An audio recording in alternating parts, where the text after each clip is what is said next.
Kita beralih ke isu lain, Saudara. Presiden Prabowo Subianto bertemu 5 pengusaha nasional di Padepokan Garuda Yaksa Hambalang Bogor Selasa malam.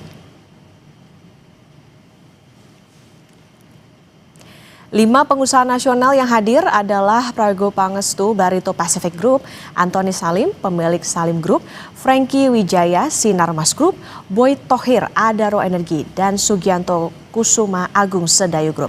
Audiensi digelar selama kurang lebih 4 jam, mulai pukul 19 hingga 23 waktu Indonesia Barat. Diskusi Presiden dengan pengusaha diantaranya mencakup kondisi ekonomi nasional serta peluang pengembangan sektor-sektor strategis yang berdampak langsung bagi masyarakat.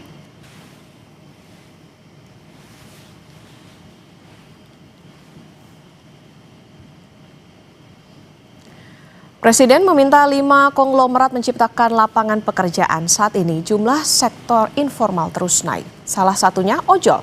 Profesi sebagai pengemudi ojek daring atau ojol kini menjadi pekerjaan lumrah di masyarakat, bahkan menjadi sumber penghasilan utama keluarga. Tingginya permintaan masyarakat terhadap layanan ojek daring membuat jasa antar jemput penumpang maupun barang dengan menggunakan sepeda motor ini sangat dibutuhkan. Hasil survei daring pada 482 pengemudi ojek daring di 17 provinsi di Indonesia menunjukkan mayoritas responden atau 81,5% menjadikan profesi pengemudi ojek daring sebagai pekerjaan utama. Sedangkan 18,5% yang menjadikan profesi ini sebagai pekerjaan sampingan. Artinya profesi ini menjadi tumpuan hidup mayoritas pengemudi. Kendati menjadi pekerjaan utama dan satu-satunya sumber penghidupan, pendapatan sebagai pengemudi ojek daring dirasa masih kurang untuk mencukupi kebutuhan hidup. Separuh responden mengaku rata-rata pendapatan kotor yang diperoleh dalam sehari 75.000 sampai 100.000. Kondisi ini membuat banyak pengemudi ojek daring harus rela bekerja lebih lama demi mendapatkan penghasilan lebih. Hasil survei Litbang Kompas yang dilakukan pada 19 Januari hingga 2 Februari 2026 juga mendapati 6 dari 10 responden bekerja lebih dari 9 jam. Bahkan 32,2% responden mengaku bekerja lebih dari 12 jam untuk mendapatkan tambahan penghasilan.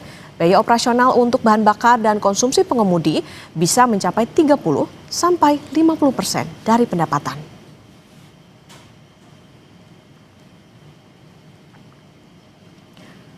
Sulitnya mendapat pekerjaan formal di Indonesia membuat ojek daring menjadi pekerjaan utama bagi kebanyakan pengemudi. Pendapatan yang mereka peroleh dalam sehari juga tidak tentu. Berikut suara pengemudi ojol yang kami telusuri. Awal-awal sih ini cuma sampingan, Kak.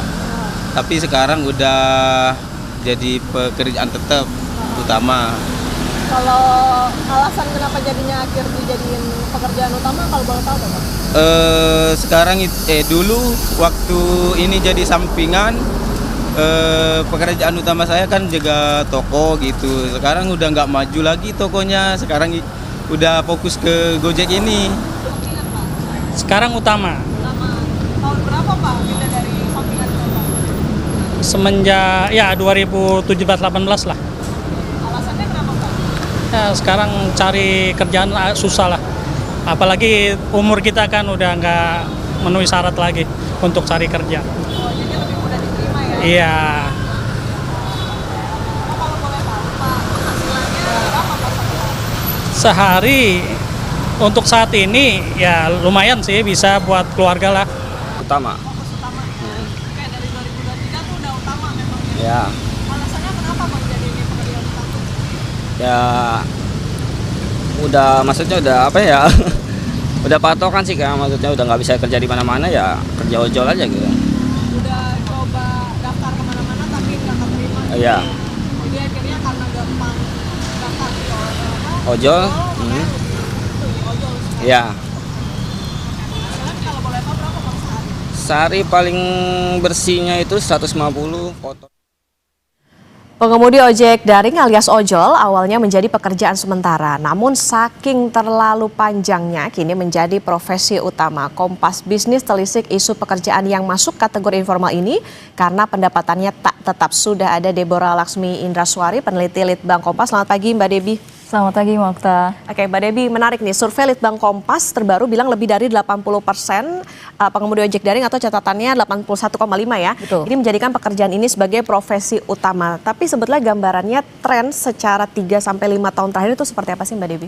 Oke, baik, Mokta. Jadi untuk survei kami memang baru dilakukan pada Februari ini, melihat bahwa 81% responden kami menyatakan driver ojol itu sebagai pekerjaan utama. Kan tapi jika ditelik ke belakang sekitar 5 tahun 6 tahun lalu ketika saya survei tahun 2019, memang kebanyakan pada saat itu mereka menjadikan driver ojol sebagai pekerjaan sampingan. Tetapi banyak juga mereka yang mulai menjadikan pekerjaan ini sebagai pekerjaan utama. Jadi memang sudah ada peralihan begitu, Mbak Ova. Oke, sudah ada peralihan. Kalau kita bicara soal ojol kan kayak gig ekonomi nih, artinya kan Betul. pekerja lepas gitu ya. Nah, kelompok dan usia ataupun pendidikan mana yang paling dominan jadikan ojol ini sebagai pekerjaan utama Mbak Debi catatannya?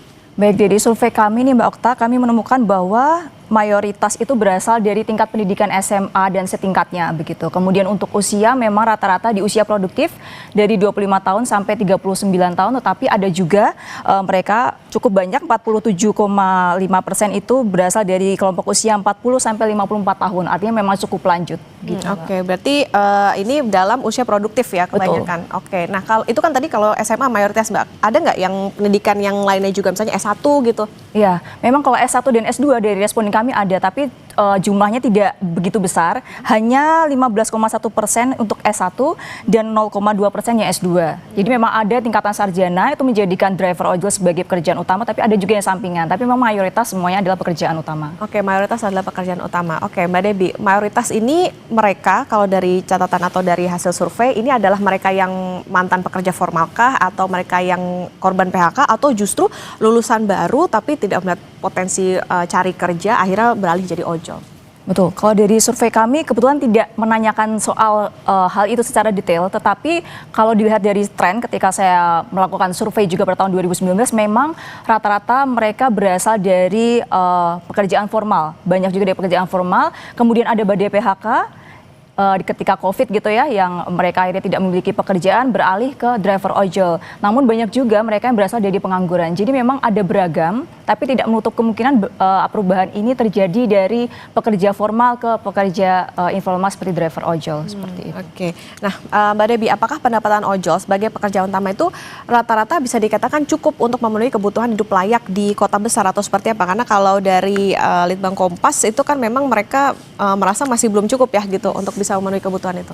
Baik, Mbak. Kalau dari survei kami menemukan bahwa lebih dari 50% atau sekitar 75% itu menyatakan bahwa pendapatan sebagai driver ojol ini sangat kurang. Begitu, kurang mencukupi kebutuhan sehari-hari. Kenapa? Karena memang dari sisi pendapatan sehari-hari itu mereka harus mengeluarkan biaya operasional juga seperti bensin, makan, dan juga biaya servis yang cukup membebani para driver ojol ini gitu, Mbak. Oke, berarti itu datanya ada berapa Mbak? Misalnya mereka harus mengeluarkan berapa persen dari pendapatan yang didapat 75 sampai 100 ribu per hari itu? Ya, jadi kalau dari pendapatan mayoritas 46,8% menyatakan mereka mendapatkan 75.000 sampai 100.000 setiap harinya itu kotor. Kan tetapi biaya operasionalnya juga cukup tinggi, 25.000 sampai 50.000 atau kalau dihitung-hitung sekitar 30 sampai 50%. Jadi memang cukup membebani para driver ojol gitu, Mbak. Itu sudah dipotong dengan ini nggak? Misalnya ada program-program hemat atau misalnya yang lebih cepat dapat customer gitu?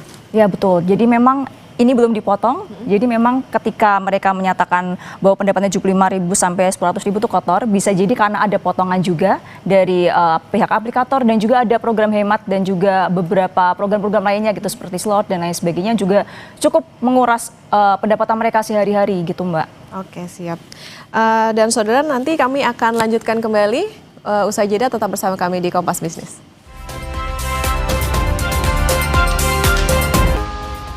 Kembali di Kompas Bisnis saudara, dan kita akan melanjutkan perbincangan, tapi sebelum ke sana kita ke informasi berikut ini terlebih dahulu. Menteri Keuangan Purbaya Yudi Sadewa mengkritik Kementerian Kelautan dan Perikanan atau KKP yang belum mengoptimalkan alokasi anggaran pembelian kapal. Padahal pemerintah punya target menggenjot industri ikan nasional. Menkyu bilang menerima aduan dari pengusaha industri kapal dan galangan kapal dalam negeri yang sampai saat ini belum mendapatkan pemesanan dari KKP. Padahal tambahan anggaran yang diminta KKP ke Kementerian Keuangan sudah disetujui dan cair. Purbaya mengkritik KKP karena lebih memilih mengimpor kapal dari luar negeri ketimbang produk industri galangan kapal lokal. Purbaya juga siap memberi subsidi jika ada hambatan soal harga. Ada 1.500 tadi harganya 975 unit. Kita maju, demand domestik harus diamankan. Kalau saya lihat kondisi galangan kapal domestik, mungkin 1/100 ya, mungkin lebih sedikit lagi. Malahannya harganya mahal, bahan bakunya mahal, dipajakin segala macam. Kan saya datang saya kalau itu, saya nolin aja. Kalau perlu saya subsidi kalau emang Lewat media sosial, Menteri Kelautan dan Perikanan Sakti Wahyu Trenggono merespon kritik Menkyu Purbaya. Yang terhormat Menteri Keuangan bahwa dana untuk pembangunan kapal tersebut bersumber dari pinjaman luar negeri dari pemerintah UK. Coba Anda tanya dulu deh sama anak buah Anda, benar nggak itu uang kapal sudah dikucurkan? Menteri KP justru meminta Menkyu Purbaya merecek.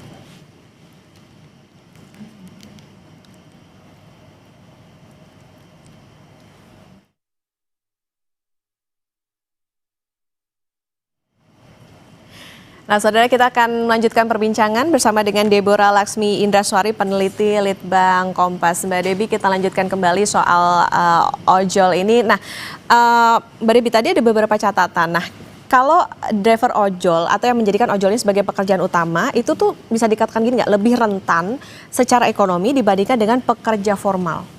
Kalau itu pasti Mbak, karena memang secara sistem kerja mereka ini kan sebuah kemitraan, jadi driver ojol ini adalah mitra. Sementara kalau pekerja formal sudah ada undang-undangan jelas gitu ya dengan segala peraturan yang ada, sementara mitra ini seharusnya relatif sama gitu kedudukannya antara pihak aplikator juga driver ojol. Tapi dalam kenyataannya memang para driver ojol ini merasa dengan status mitra ini mereka lebih dirugikan gitu, karena ada beberapa hal yang justru membebani mereka, seperti tadi misalnya dengan pendapatan tidak tetap, kemudian dengan jaminan sosial dan lain-lainnya, mereka merasa tidak ada perlindungan bagi para ojol ini. Oke, itu tadi juga sekaligus untuk apa ya, menyimpulkan 57,5 ya, yang bahwa mereka merasa aplikatornya tidak berpihak. Oke, Mbak Debi, kalau persepsi mereka soal ya kalau kita pekerja formal mungkin ada jaminan, asuransi dan sebagainya. Kalau mereka soal jaminan hari tua dan keamanan kerja itu seperti apa? Ada datanya kah? Ya baik, kalau untuk jaminan sosial dan juga hari tua sebenarnya mereka tidak memiliki ataupun tidak ada sama sekali gitu, karena statusnya sebagai mitra. Makanya kemarin mungkin tahun lalu pemerintah memberikan, tahun ini gitu ya, memberikan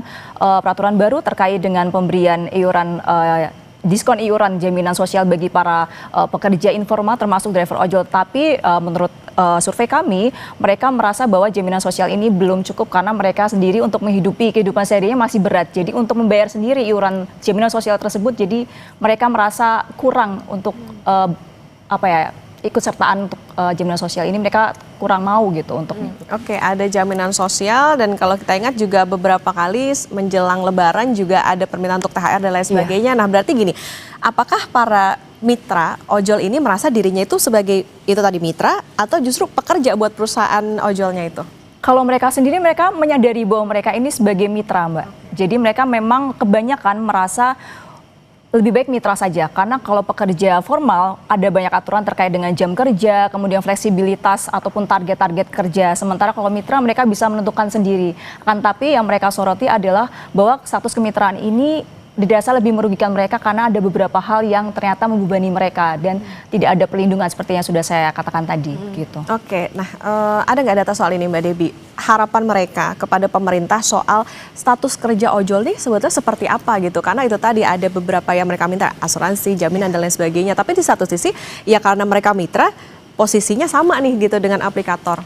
Baik, untuk ke pemerintah sebenarnya mereka tidak menuntut banyak terkait dengan status kerja sebagai mitra tersebut. Akan tapi beberapa hal tadi seperti jaminan sosial, kemudian perlindungan kerja, kemudian ada besaran potongan yang kemudian mereka berharap untuk diturunkan, mereka sangat membutuhkan hal itu untuk diatur di dalam peraturan pemerintah yang baru. Tapi untuk status kerja memang kebanyakan dari mereka merasa bahwa status kerja mitra ini lebih baik karena dengan fleksibilitas dan lain sebagainya itu. Oke, balik lagi memang ya harus dipikirkan bagaimana tadi plus minusnya begitu ya untuk jadi mitra ojol. Nah, Mbak Debbie, apakah ada kecenderungan dukungan terhadap regulasi yang lebih kuat, misalnya itu tadi soal tarif ataupun juga komisi aplikasi, atau justru ada indikasi bahwa Undang-Undang Ciptaker ini nggak melindungi profesi sebagai mitra ojol itu? Baik. Kalau dari survei kami sebenarnya ada harapan nih Mbak kepada peraturan pemerintah yang baru yang rencananya juga sedang akan digodok gitu ya. Jadi 35,9% dari responden kami itu merasa bahwa sistem kerja dan pengaturan aplikasi ini seharusnya lebih diatur lagi di dalam peraturan pemerintah, karena mereka berharap sistem kerja dan juga pengaturan program dan aplikasi itu lebih berpihak kepada mereka, tidak berpihak kepada konsumen ataupun salah satu kepada pihak aplikator. Kemudian yang kedua yang menjadi penting adalah 29,6% juga merasa bahwa potongan tarif layanan atau pembagian hasil itu harus lebih adil. Jadi itu perlu dimasukkan ke dalam peraturan pemerintah agar besaran potongan komisi ini lebih tidak memberatkan para driver ojol seperti itu. Oke, nah besaran potongan yang diharapkan oleh mitra ojol itu berapa Mbak Debbie? Ada nggak? Iya, jadi mayoritas menyuarakan bahwa mereka berharap besaran potongan komisi itu cukup 10%. Sementara saat ini kan 20% ya aturannya. Jadi 20% dari apa yang mereka dapatkan sehari-hari itu dirasa memberatkan sehingga mereka merasa bahwa ini harus dikurangi menjadi 10%. Gitu. Oke, berarti ini juga sekaligus menjelaskan bahwa tadi ya mayoritas merasa kurang adil antara aplikator dengan mereka sebagai mitra. Oke, Mbak Debbie, kalau dampak pekerjaan ojol terhadap kehidupan keluarga, kemudian jam kerja dan juga kesehatan itu seperti apa sih?